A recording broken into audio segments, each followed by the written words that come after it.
அஸ்ஸலாமு அலைக்கும். Welcome to நோய் கிச்சன். இன்றைக்கி ஒரு எக் புட்டிங் செய்ய போகிறோம். ரொம்ப சிம்பிளாக ரைஸ் குக்கரில் ரெடி பண்ண போகிறோம். அதுக்கு நம்ம ஒரு பாத்திரத்தில் ஒரு 250 ml சீனியை கேரமலைஸ் பண்ணி எடுத்துப்போம். லைட்டாக தண்ணி சேர்த்து அடுப்பை லோ ஃப்ளேமில் வச்சு இதை ஃபுல்லாக அப்படியே மிக்ஸ் பண்ணுவோம். ஃபுல்லாக மெல்ட் ஆகட்டும். அடுப்பு லோ ஃப்ளேமில் வச்சுக்குவோம். லோ ஃப்ளேமில் வச்சுட்டு இந்த மாதிரி எல்லாத்தையும் ஃபுல்லாக மெல்ட் ஆகிற வரைக்கும் இதை ஃபுல்லாக மிக்ஸ் பண்ணிகிட்டே இருப்போம். இப்போ இந்த அளவுக்கு ஃபுல்லாக மெல்ட் ஆகிடுச்சு. அடுப்பு ஆஃப் பண்ணிவிடுவோம். இப்போ நம்ம எடுத்து வச்சுக்கிற ட்ரேயில் 2 ட்ரேலையும் கொஞ்சம் இதை ஆட் பண்ணுவோம். அதை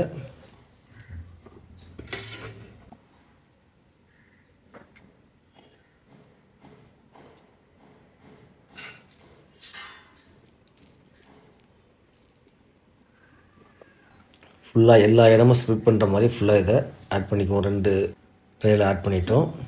ஒரு பவுல் எடுத்து ஒரு 10 முட்டையை இந்த பவுலில் உடச்சி சேர்த்துக்குவோம். இப்போ நம்ம உடச்சி சேர்த்த முட்டையை ஃபுல்லாக பீட் பண்ணிக்குவோம்.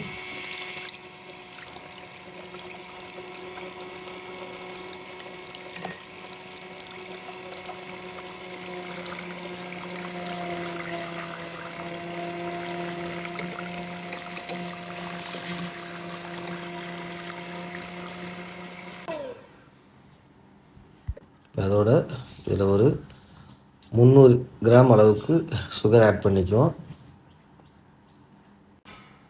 ஒரு 100 கிராம் அளவுக்கு மில்க் பவுடர் ஆட் பண்ணிக்குவோம்.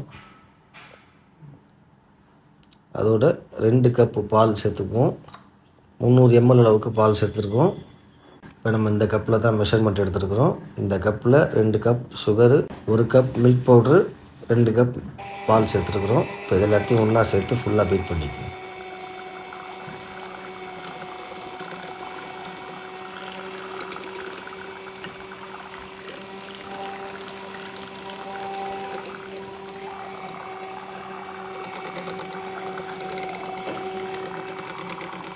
எல்லாத்தையும் ஃபுல்லாக பீட் பண்ணிட்டோம். அதோட ஒரு 1/2 டீஸ்பூன் அளவுக்கு வெனிலா எசன்ஸை சேர்த்து இதை ஃபுல்லாக மிக்ஸ் பண்ணிக்குவோம். மிக்ஸ் பண்ணிவிட்டு இதை ஃபில்ட்ரு பண்ணி ட்ரேயில் 2 ட்ரேலையும் ஷேர் பண்ணி மாற்றிக்குவோம். இப்போ இதை ஃபில்ட்ரு பண்ணி 2 ட்ரேலையும் ஈக்குவலாக ஊற்றிக்குவோம்.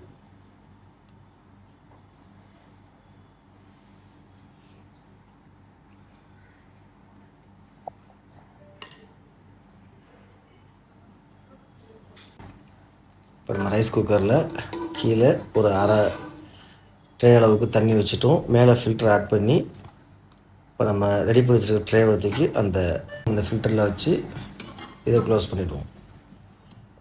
இப்போ இதை க்ளோஸ் பண்ணி ஆன் பண்ணி கரெக்டாக ஒரு 15 மினிட்ஸ் இப்போ கரெக்டாக 15 மினிட்ஸ் வச்சு நம்ம இதை ஆன் பண்ணிட்டோம். 15 மினிட்ஸ் ஆகிடுச்சு. இதை ஓப்பன் பண்ணி எப்படி ரெடி ஆகிருந்தது பார்ப்போம்.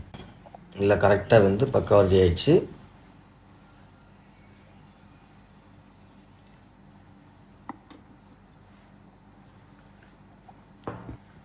இப்போ இதை நம்ம ஒரு பிளேட்டுக்கு சேஞ்ச் பண்ணிக்குவோம்.